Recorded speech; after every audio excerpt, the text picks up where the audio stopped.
Hey nerds, Farmer Jesse here. Welcome to Growers Daily, your daily dose of ecological farming insight. It is Friday, February 7th, 2025, and today we're going to talk about what a farm actually is, software for veggie sales, and it's Feedback Friday, so let's do it.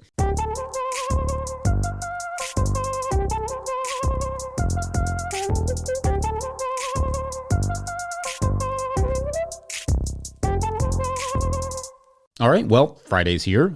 Some of you may be harvesting, some of you may be drinking coffee, some of you may be listening for the first time and are like, what is this? Shouts to any and all of that. I am gearing up for a fun weekend of FA Cup action over there in England. I mean, I'm going to be here, but you get the idea. We'll also be fixing stuff around the house and getting both of my soccer coaching plans nailed down for both of my teams, as well as my tree planting plan nailed down for next month. Because like it or not, the trees are on their way here in March, and March is on its way here also in March. As is more sunlight, more warmth, this place is about to explode with activity, and I'm here for it. All right, it's Friday, which means Feedback Friday, where we look back at some of the week's topics and listen to what you all have to say about them. On Monday, we discussed regenerative agriculture plastered on the DiGiorno pizza boxes, and I liked this from @NateSlack, who writes, quote, I work in the organic certification industry as well as teach a technical college ag program where we focus on regenerative practices. My issue with regenerative ag right now is that big buyers are just randomly asking organic producers to get quote unquote certified regenerative with zero guidance. There are a handful of private organizations that offer it, but there is no uniform or set standard. It doesn't really mean anything on a certification level. Plus, there is no premium for it. It's just another expense producers are expected to take on so that Nestle can claim regenerative on pizza boxes. Farmers are already struggling to make it. Regenerative is a great trend, but turning it into an unregulated certification process with no developed market is bad for the little guy, end quote. Yeah, that's great perspective. On the one hand, maybe bigger corporations' interest in regenerative encourages more growers to grow better, but on the other hand, the realistic one, maybe it's just another opportunity for them that helps the company more than the farmer, which unfortunately describes most things. On Tuesday, we talked about biodegradable/compostable packaging, and I thought this was a good addendum from @Marcus Soloy. Not sure if I'm saying that right, Marcus, sorry, who writes, quote, the most important part about bioplastics is that they do not create microplastics. PLA, which is a type of bioplastics made from plants, has gotten pretty state of the art in a lot of the packaging material in Europe, so I can get them at pretty much the same price as the oil-based substitutes.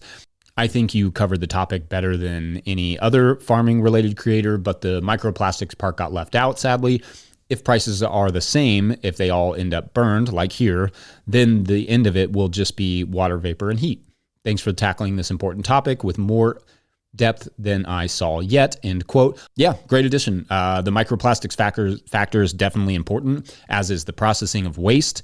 I'm not sure about it just being water vapor. I mean, there are other chemicals involved in that, but I think that is fascinating. I'm sure we're getting closer to that point. Also, PFAS. That's another thing I didn't bring up. In fact, to that point, @Miriam Pendleton commented that, quote, I thought I heard from you that quote unquote compostable packaging contains forever chemicals. Quite the dilemma, end quote. Great clarification. Thank you. So that is still somewhat true. Some compostable packaging does also contain PFAS, forever chemicals, but not the BPI certified compostable packaging that I was talking about. That's what you want to look for, that BPI certified compostable. Like I said in that episode, it's going to be hard. It's going to be just a generally hard topic to cover in a single segment because there are a lot of layers to both biodegradable packaging and compostable packaging. Also, I'm listening to this audiobook called Frostbite, How Refrigeration Changed Our Food, Our Planet, and Ourselves by Nicola Twilley. It's not just an audiobook, it's also just a regular book, but I can only read one book at a time, so I also listen to one. Anyway, I'll link that in the show notes, and it's really amazing how much work has gone into making plastic bags effective for produce, so it's understandable to some extent why it would take so long to make bioplastics as effective at a similar cost. More on that book later, though. Also, Gastropod is awesome podcast, so shouts to all of that. On Wednesday, we discussed what seeds go into what blocks, and I found this comment from @Moabite or Moabite 367, very helpful. They wrote, quote, Hey Jesse, big fan here, but on this video I have a suggestion. Some of us have kitchen gardens. We do not sell our produce, but we can still get a lot out of your shows. However, quote unquote 72 block and quote unquote 128 block means zero to us. I think of it as 1 inch, 2 by 2 inch, 3 by 3 inch, etc. If you could include that info also next time, it would be helpful.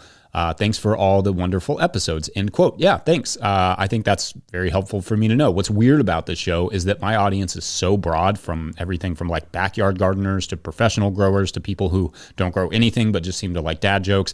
So I will sometimes get too technical and always feel free to let me know if I need to clarify something. But I will also try to be more conscious of that for you all, for everyone. For your query here, 128 cells are roughly 1 by 1 inch and 2.25 inches deep, give or take. 72 cell trays are closer to 1.5 by 1.5 inches, give or take, and similarly 2.25 inches deep or so. There are some variations depending on the producer, but yeah, sometimes when I just start talking in numbers, it sounds like nonsense anyway, so I'll try to start balancing those things a little better. Also in that thread, lots of interesting comments on wool, like make sure any wool that you get has not been treated. That's a good one. But I like this from @CatReeves963, who writes, quote, "My family are sheep farmers. I'm a flower farmer and I use wool extensively. I don't use it in paths, but on top of beds. Pros are all the things that Jesse mentioned, and it does stop annual weeds germinating. But if you have not dealt with perennial weeds, they will still grow through, and it's super annoying to weed. Also can be annoying / slow to plant into if doing tightly spaced plants, but larger plants that like even moisture would be perfect for wool, like dahlias, squash, tomatoes, etc. I found slugs all over the wool, so not sure that is a thing, but overall, I dig the water retention and soil preservation properties. I'm also trying an underbed layer of wool for a newly broken area, so we will see how that goes. Smiley face emoji, end quote. Yeah, great. I mean, thank you for that perspective. It's nice to hear people, from people who actually use it regularly. Like, we've never put wool in our garden, so I only have so much perspective on it, and all that perspective just comes from you. So thanks for all of your comments and insight. Comment section. You all rock. On Thursday, I took 3 questions from Patreon members, and the first one was from Daniela Williams, and she offered some additional context on that show thread and said, quote, "We have a John Deere 1025R compact utility tractor, one step above a riding lawnmower for our heavier duty lifting on our farm, but want something for more intricate details like bed flipping, shallow tilling, and tunnel work. There was a BCS rep at a conference my partner was at last week, and I attended a different conference where BCS was brought up. It seemed the 853 was the more popular model, along with the flail mower and power harrow attachments," end quote. Awesome. Thanks, Daniela. I appreciate the contextual additions there. And what I would also add to, based on those on that context, is that we have the 749 model of the BCS. It's 13 horsepower. It's basically the same thing as the 853, but without the transport gear and a couple other little things. I also want to say that when we bought it, it was cheaper than the 853, but now it looks like the 853 may be comparable, or if not cheaper, than the 749. Maybe I'm wrong about that. I don't know. Anyway, every walk behind tractor thing you have seen in our videos has been done with that 749. The one thing I will say, though, is that working in a tunnel with a BCS, which sounds like kind of what you hope this could help you with, can be a little intense on fumes. It's easier to manipulate than a large tractor, obviously, but you do still have to leave space on each end and on the sides to move it around. And it can be difficult to get up against the sidewalls. That can be managed with design, obviously. It's just something to think about when you're, kind of thinking about getting this tool specifically for a tunnel, where something like a tilter, again, may make a little bit more sense, or at least be a little easier and free up a little of that space that you would have originally had to leave for the BCS. But thank you for the extra context and great stuff this week, you all. I will always maintain that I have the smartest supporters on YouTube, on podcasts, all the things. So shouts to that. We're going to take a quick break, and when we return, we'll talk software for selling vegetables. BRB. Today's episode of Growers Daily is brought to you by Farmhand. Today's episode of Growers Daily is also brought to you by Farmhand. I don't know about you, but I got into farming to be in the field growing food for my community, not creating elaborate pack lists, not writing newsletters or responding to emails, not designing and maintaining web stores, and etc. And I especially don't enjoy doing those things after an already full and fulfilling day of growing food. Actually, if I spent less time on my phone and behind the computer, that would be great. If only there were a solution for that. Enter Farmhand. Farmhand is the only all-in-one virtual assistant built by and for farmers.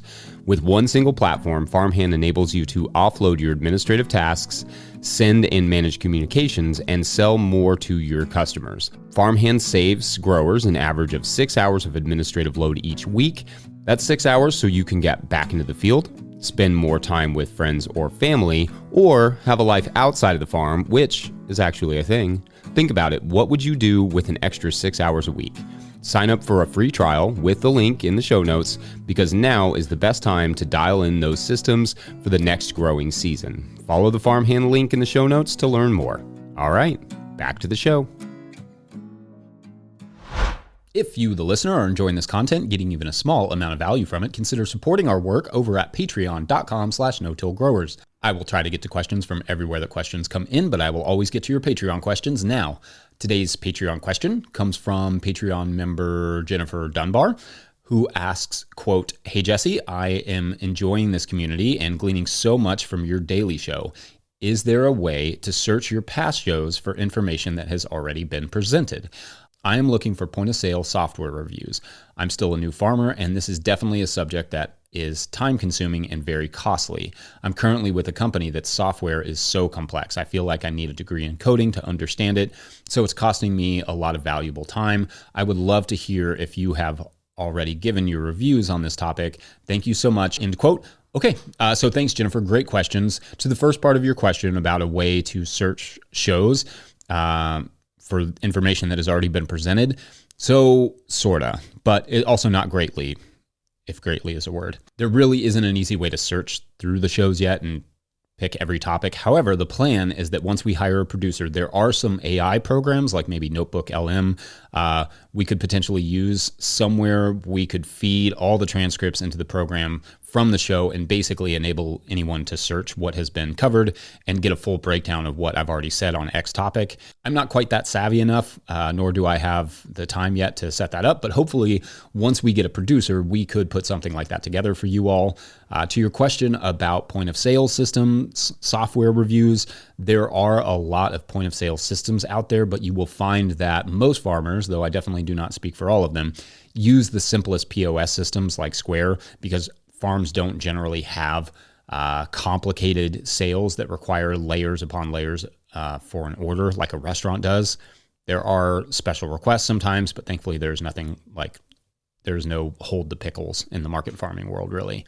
Sometimes people ask me to take their greens off their carrots. That's about it. So it's usually just a simple unit and a price, and the system simply has to track what sells, how much is earned, etc. That would be just normal POS stuff. However, there are POS systems like Barn to Door and Local Line that are more specialized and geared around market farming that are worth exploring, especially if you have a really dynamic marketing approach. And full disclosure that they have both sponsored no-till growers programs in the past, so that's important to point out. But again, these are kind of designed to handle more dynamic sales models. Once you have your marketing plan nailed down, you can chat with each of the POS system options to see which seems more in line with your goals.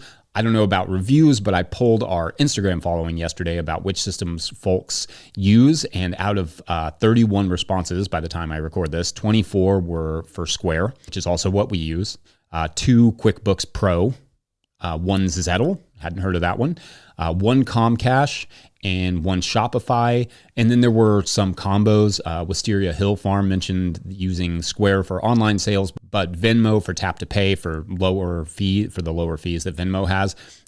We also use Venmo.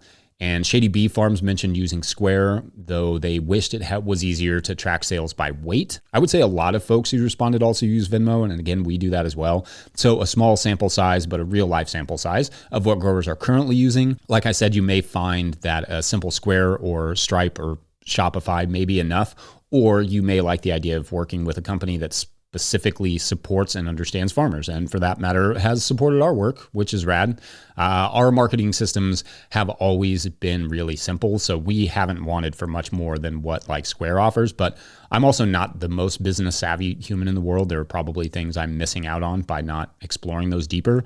Others can and should feel free to chime in the comments section. I'd be curious to hear what others are using or feelings about one of those that I've mentioned. Anyway, that's not the most helpful response maybe, but hopefully I gave you some things to think about. It definitely should not be so complicated that it feels like learning code. I took code writing class in high school, which is where I learned I will be many kinds of nerd in my lifetime, but I do not have what it takes to be a computer nerd. Yeah. Anyway, thanks for the question, and I would keep an eye on the comments as people put their 2 cents in about the preferred POS systems. Anyway, up next, what is a farm anyway? Anyway, what is that's almost like a palindrome. Actually, it's nothing like a palindrome. We'll be right back. Today's episode of Growers Daily is brought to you by GrowSmart. Curious if your soil will be ready for planting this spring? GrowSmart can help you find out with their at-home soil tests. They'll ship it right to your door. Just send it back with your prepaid shipping and you'll have your lab results in just 2 business days. Their reports are simple with tailored seasonal recommendations for fertilizers and amendments. Order now at growsmart.com and use the code DAILY for 10% off. That's DAILY. Begin your soil prep now for a great spring with GrowSmart. All right, back to the show. Okay, so what is a farm actually? This is a question that I think about quite a lot because there is no one simple answer to it, and it depends a lot on who I am talking to. But since I'm talking to you, let's try a few answers. First, a farm is a business. It sells goods, sometimes services, and works to keep the cost of producing those goods and sometimes services down to earn a simple profit and enable the business to continue. A farm is a manufacturing plant. It manufactures through things like photosynthesis, but perhaps also degradation in the case of mushrooms or compost. It manufactures products that others ultimately either eat or use for other products. The widgets farms create, in other words, are often transformed into other products like at a restaurant or a fiber mill. A farm is waste management. It takes the waste of organic matter, compost, but maybe also fermented fish scraps or stalks of grains, etc., and recycles it into food. A farm is an ecosystem. It is managed by balancing the delicate relationships between plants, animals, nutrients, soil, air, microbes, water, people, etc., in a way that enables the farm to do it again next year. A farm is a public service. It provides a place where food can and does come from, not just across the planet or a region, but potentially for local communities. A farm is its own marketing firm, selling itself to customers to ensure its survival and potentially growth. A farm is its own human resources department, making sure employees are happy and protected. A farm is its own distributor, developing ways to move the products it creates. A farm is its own accounting firm, though the smart ones hire that job out. A farm is a gym. A farm is a grocery store. A farm is a village where too few people live. A farm is a city that doesn't know it's a city. A farm is art. A farm is science. A farm is economy. A farm is the problem. A farm is the solution. So with all that in mind, what then does that make a farmer? Well, I guess if I had to pin that down, I would say a farmer is someone with a decent sense of humor. When I think about what farming is, it is not easy to compare to other businesses because it is so many businesses in one, while also being so much more than a business at the same time, and then also not a business at all. In some ways, a farm is like a full-blown corporation the day it's born, which is not easy to wrap one's brain around. Most businesses start small and grow into distribution, sales, marketing, production, manufacturing, not farms. Farms start big and they stay that way, even the small ones. Now, I'm not suggesting other businesses aren't complicated from the jump, just that most other businesses don't have all the complications all at once. And I don't have a solution or know if there's anything that needs to be solved about it. Just that when something is more than a business, it's hard to advise people how to do it. It feels like saying, just go start ecological Disneyland and then go from there. No biggie. Anyway, thoughts on what a farm is, what it isn't? I'm going to wrap it up there, but before we go, I want to give one last shout out to the good folks over at Rimmel Greenhouses for making this show possible. Whether you're growing tomatoes for market, flowers in the spring, or vegetables for your family, growing in a high tunnel protected from the weather provides the right environment for a harvest you can count on. Rimmel Greenhouses are strong, durable, and easy to assemble, offering the quality you need to grow productively year-round. The team of experts at Rimmel Greenhouse Systems will be your trusted partners to ensure you get exceptional value from your greenhouse or high tunnel investment. Visit Rimmel.com today to get growing. I feel like I did pretty good on that one. Huge shouts to Willie Breeding for the theme music and the team at No Till Growers. Also, shouts to Epidemic Sound for the background music you are hearing now. let that one go a little long for the weekend. Pick up a copy of the Living Soil Handbook by me or The Seed Farmer by Dan Brisebois over at no-tillgrowers.com to support our work. Big thank you to everyone over at patreon.com/no-tillgrowers, where at a certain level, or if you just bump up from one level to another, or you sign up in the month of February, you get a shout out on the show. So big shout outs today to, these are the monthlies: William Wiley Madro, Richia Grant, wish I started 20 years ago, Dwight Yoder, Honey Works, Lynn Tompkins, Steve Hurlbut, Rebecca S., Mark Ravenel, Doug Wilkes, Lee Shelley, Brian McCarthy, Larry Shepard, Spencer Carter, Martian Cindy, DP, Kat Brannigan. If anybody ever asks why I tell these stories at the end, it all started with Kat Brannigan. You can blame Kat. Little Row Farms, Hank Zecca, Ashley Sharp, Jill Crosby, Scott Roser, Norsk Guard Farm, Laura Britton, Alex Savatsky, Alberto Diaz, Peter Broad, Jason Ruel, Earthcare Farmer Jane Murner, Derek Page, Meredith Light from Granite Springs Farm, Grown Up Farm, Bob and Ann Patton of Hexhamshire Organics, Jared Kirst of Rivendell Farms, Dan Brisebois, Steve Larson, Fiona and Donnie of Firefly Farm, and Jen Lawrence. I've probably said Jen Lawrence like hundreds of times at this point. Love you, Jen. All right, so these are our monthlies. So what are they up to today? They are... So they're hanging out in Mammoth Cave, and they're on an expedition through Mammoth Cave, and this is in Kentucky. It's like one of the largest, largest caves, longest caves in the world. So anyway, they're on this trek through the cave, and they kind of get lost. And so they don't know which way to go back. They don't know which way to go forward, and they just kind of like choose a direction and just sort of like, we're just going to go until we see sunlight. And so they go and they finally like come upon an opening, and it opens out into the woods. And they're, like for a moment, they're like really nervous because they have no idea where they are. And at this point it's dark and like they've been gone for hours. And then what happens is it turns out that they're just like a few feet away from their cars. And so they get out and they get home.